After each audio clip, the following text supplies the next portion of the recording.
If your right eye causes you to sin, gouge it out and throw it away.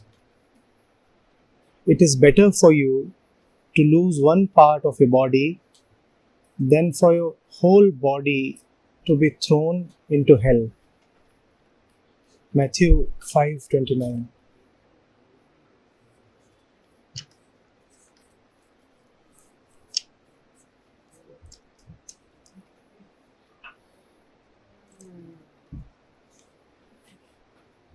Parts. What is the difference between the part and the essence? How do you differentiate?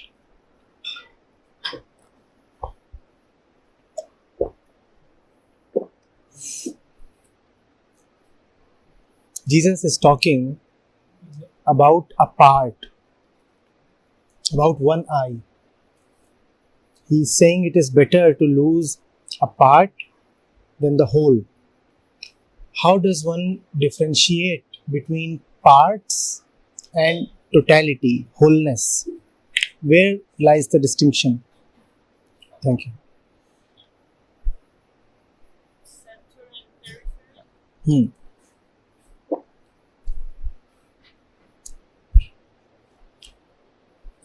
All that we can see,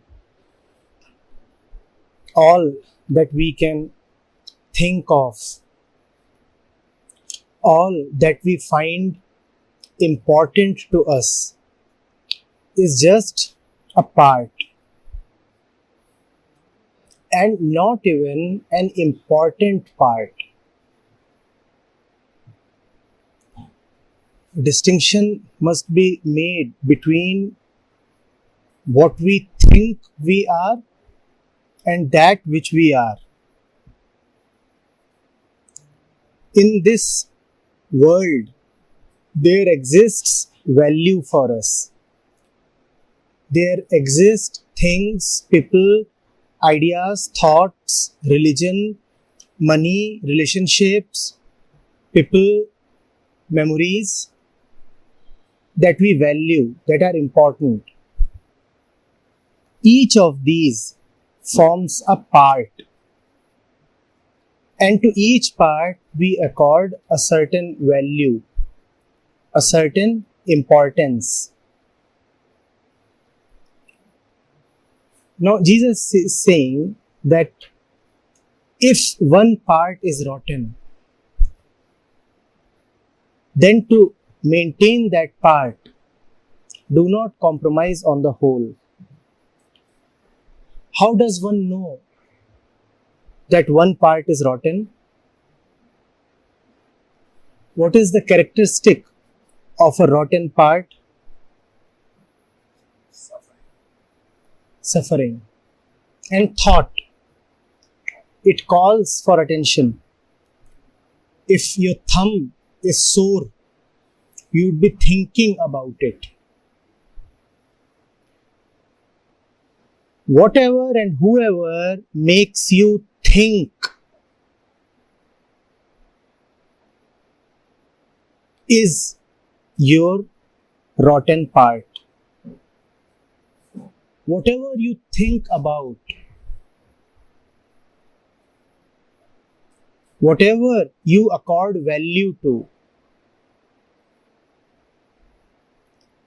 is the part that you must get rid of.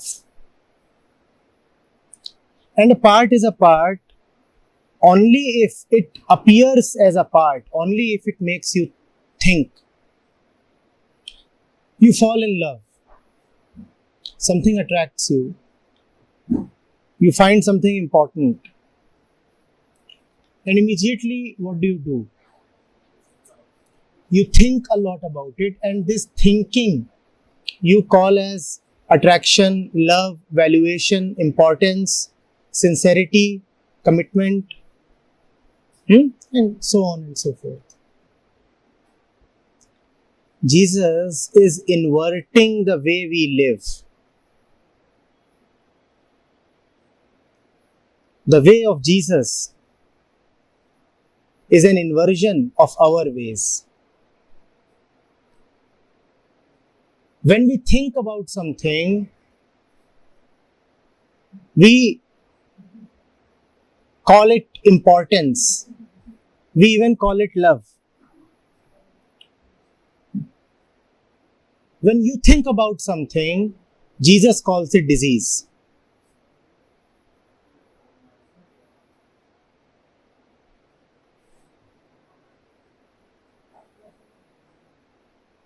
You are in love, you miss your lover.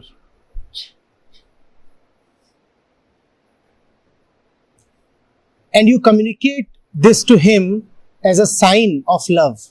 The entire night, I was thinking about you. And poets have sung of this. And culture has celebrated this.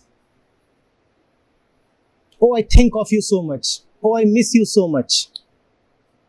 It is only a sore thumb that you think about.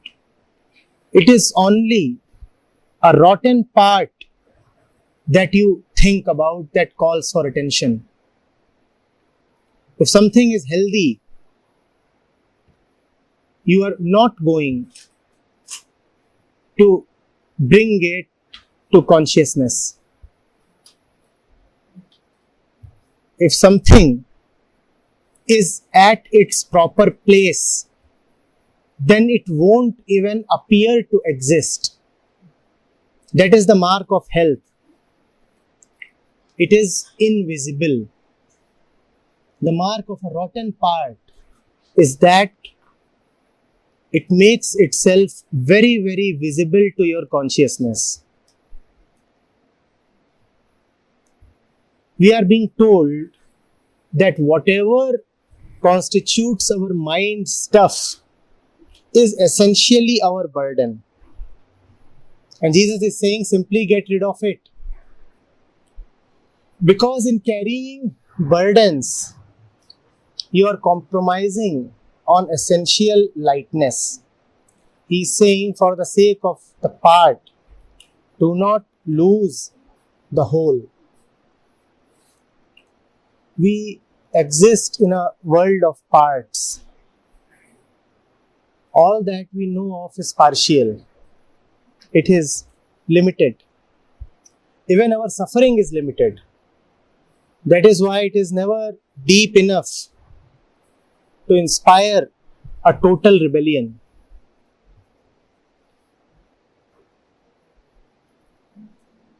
And whatever is limited will never really satisfy you. Within you, there sits something that can never be quenched by the partial. The proof of that is that you keep on getting more and more of the parts, and your appetite for parts keeps on increasing. Remember that there is no wholeness in mind stuff, which means that there is no wholeness possible in anything sensory or material. It will be limited. If it is not limited, it cannot appear to you. For you to look at this wall, it is necessary that this wall begins and ends somewhere. If this wall doesn't have a boundary, then you cannot look at it. People have seen Jesus. Does it mean that Jesus is limited? The Jesus that you see will definitely be a limited Jesus. When you are seeing from the center of limitation, what else will you see? If you are seeing, you will only see a limited Jesus. And if you are still present here, then even your listening will be limited. Because then I will be a limited speaker. When you look from the center of totality, then what you see is the total. When you look from the center of fragments, then obviously only fragments will be seen. Whenever you will see as a body, you will see nothing but the body. In a sexually aroused state, when you look at a woman, do you see her other identities? Do you see the Atman walking? No, you only see flesh walking. When you are the body, then the fellow in front of you will just be a body. The more sexually aroused you are, the more of a woman the other individual will be. If you are not a sexual being at a given moment, then you will forget whether the other fellow is male or female. Then gender will not matter. So it depends upon how you are looking, from where you are looking. If I am attached to, let's say, my religion, then the first thing that I want to know about you is your religion. Then all your other identities don't matter. Even the other parts don't matter. And obviously the whole is nowhere. I come in here, I say, I am a Hindu or a Muslim. And who are you? And you say, I am a German. The answer will not satisfy me. What do I want to know? Your religion. So how I see the world depends totally on how I see myself. And whatever I will call myself as, it would be limited, partial, because it would have a beginning somewhere and an end somewhere in time. Jesus is saying, wherever there are parts, wherever there is a beginning and an end, there is destruction, suffering, agony. And he is so forthright in telling you what ought to be done. He is saying, pluck out your eye and throw it away. Gouge out your eye and throw it away.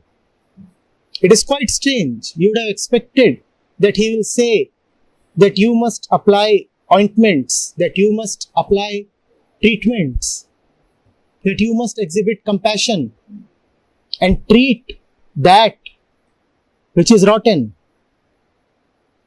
In worldly terms, that is always the solution, to first try healing. But if somebody is talking of healing in the spiritual dimension, then he does not know what spirituality is. In the material world, improvements are possible. And healing is an improvement. Something is not right, something has gone a little bad, and you heal it. A bone is fractured, you set it right. Your skin is cracked, you ensure that the wound closes. But in the spiritual world, healing is not possible. Only total dropping is the solution. He is not saying, treat your eye, embalm your eye. He is saying, gouge it out and throw it away. Drop it.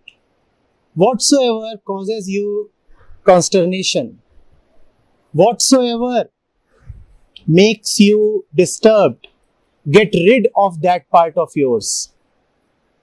In trying to heal it, you are only showing that that part is important to you, that part holds value to you. And the value that that part holds is disturbance. After all, what is that part offering to you? Disturbance, pain. By saying that you want to still keep that part, you are saying that you want to keep the disturbance. You would say, no, when the part would be healed, then it would not cause me disturbance, it would give me peace. Parts never give you peace, only the whole gives you peace. The whole is peace, and the whole comes into being when the part is gone. Jesus has talked about one eye. The fact is that all the parts that we have, it is not only a matter of one particular eye, one particular part. All the parts that you carry are parts that only cause you grief. Some friends have joined in just now. Is it clear what we mean by parts? Identity. Let me elaborate. As you sit here, are you the same as you were when you were walking on the road? As you sit here in front of me, are you the same as you were in front of that shopkeeper?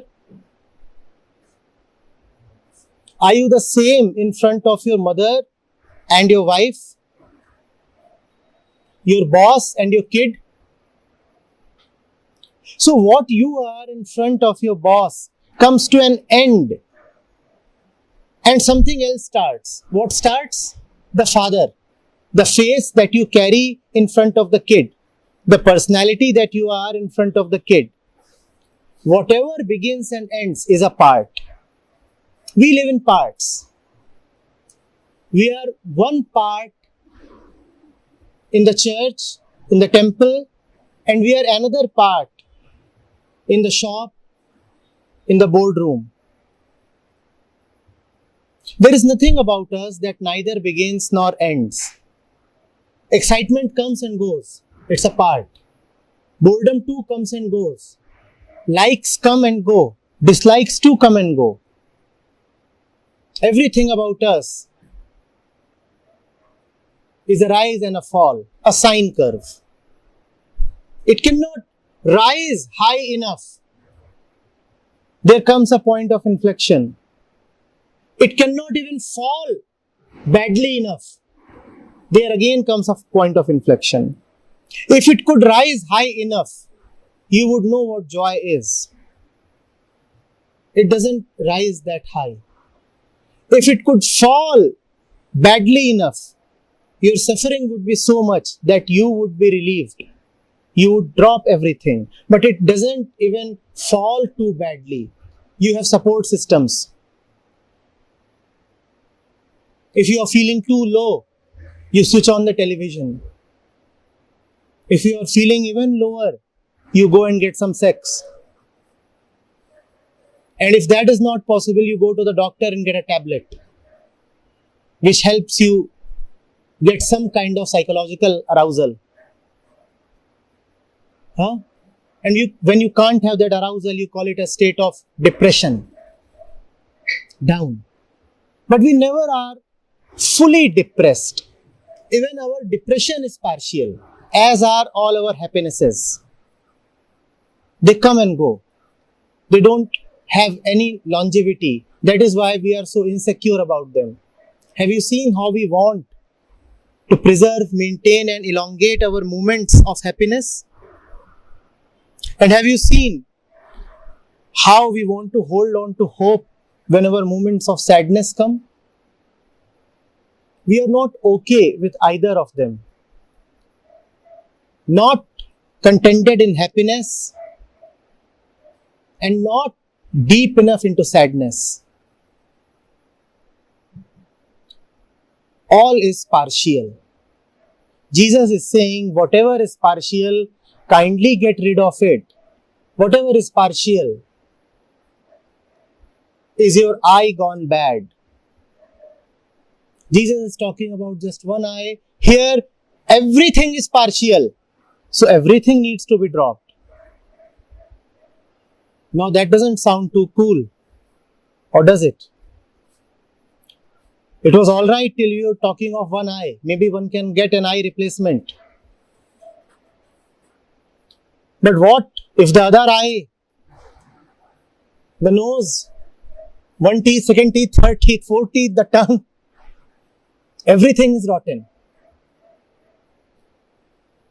The spiritual mind must not be afraid. If you are looking for the truth, then stop bothering about your teeth.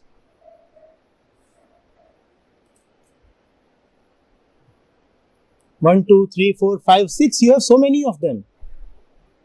You have a great opportunity to keep losing them. Only two eyes, but so many teeth. Jesus is saying, keep losing. There is great fun in it. That's the kind of doctor the prophet is. He's not a healer, he's a destroyer. Here Jesus is talking as Shiva, the annihilator. If it is bad, go dump it.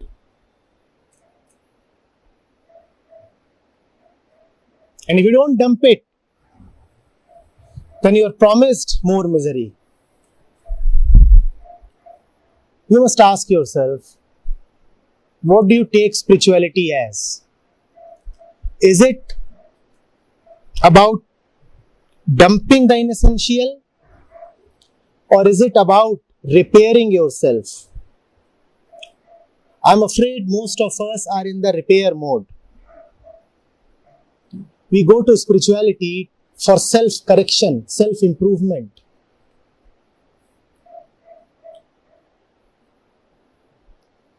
A little bit of incremental betterness. Spirituality is not about becoming better. Spirituality is not about personality development. It is not about having a better body, mind and soul. Whatever that means. It is not about sounding nice. Like Father Christmas. You are in finite love and supreme peace. Jesus is saying, no, you are a rotten eye. Go throw yourself in the waste bin. And here you are talking of acceptance, acceptance, acceptance. Is Jesus talking of acceptance? He's talking of total rejection. But you love it when a teacher talks of acceptance, because a teacher is just talking then your own language. He's just saying what you want to do. He's quite cunning. Very clever.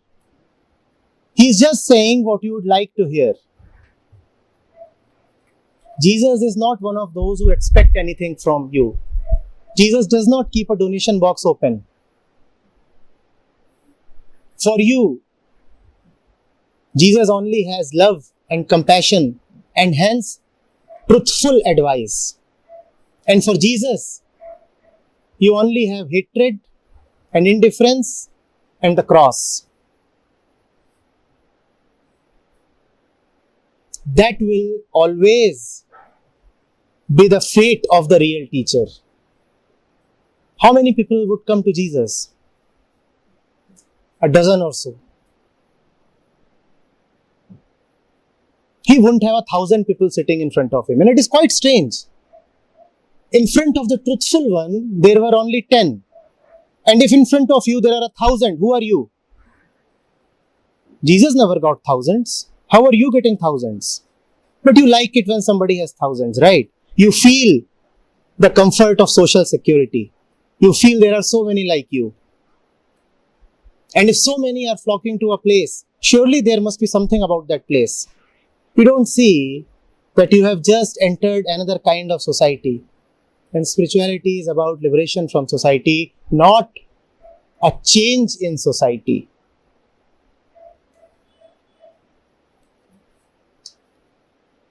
Jesus will not give you consolations. Jesus will not keep smiling at you. You very well know what he did to the bankers, to the money chargers. He whipped them away from the temple. He didn't go and embrace them. He didn't offer sweet words to them. He didn't say, that one's love should be all encompassing and one should accept everything. He didn't say that you should be full of gratitude towards all the rubbish that you see around you. He actually physically beat them up. Now that is not your image of spirituality, is it? You will not like if a guru actually gets up and physically manhandles you. You expect him to be a consoling father, grandfather rather. A little fat, so that when he embraces you, you feel the cushion of adipose. We all like it, no? Jesus didn't have any fat about him. And Jesus didn't live long. We killed him.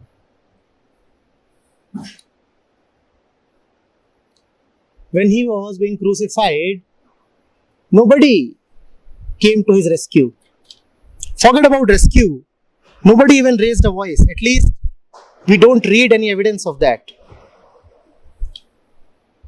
Even his 11 were nowhere in sight, hiding somewhere.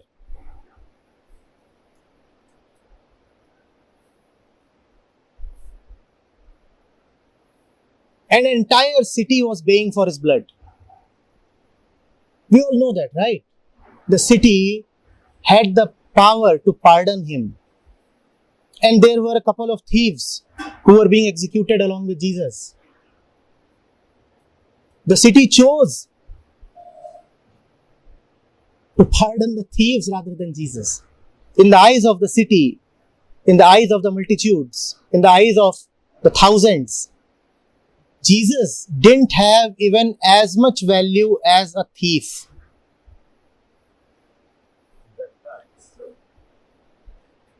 And the mind of man is the same.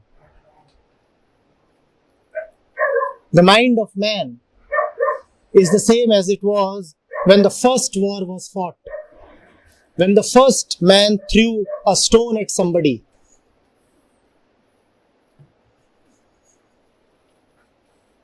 What was happening 2000 years back? Why do you think that it is not happening today as well? Why do you think we are any different than the people of Jerusalem?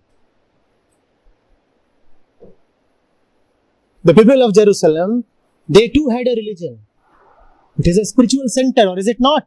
Like Rishikesh. It's a deeply spiritual center. So many religions converge there. Even at the time of Jesus, there was at least one Judaism that was entrenched there. So they must have been deeply spiritual people, seeking God, believing in miracles, going to satsangs, practicing maybe yoga as well. And they crucified Jesus. Whom are you crucifying? We are the same.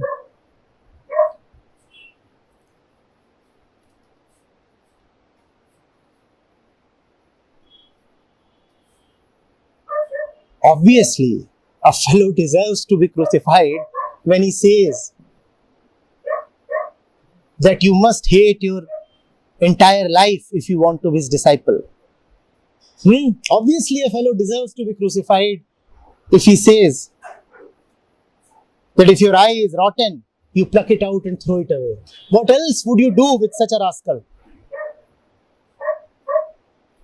You would kill him then, and you would kill him now.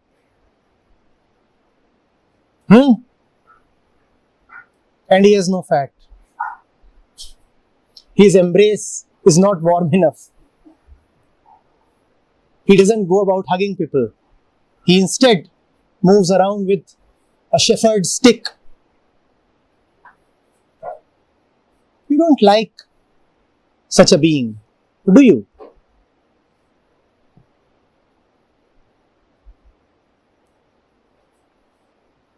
We like it when somebody throws sweets and consolations and hope at us. Jesus offers us no hope. He only offers us the stark reality.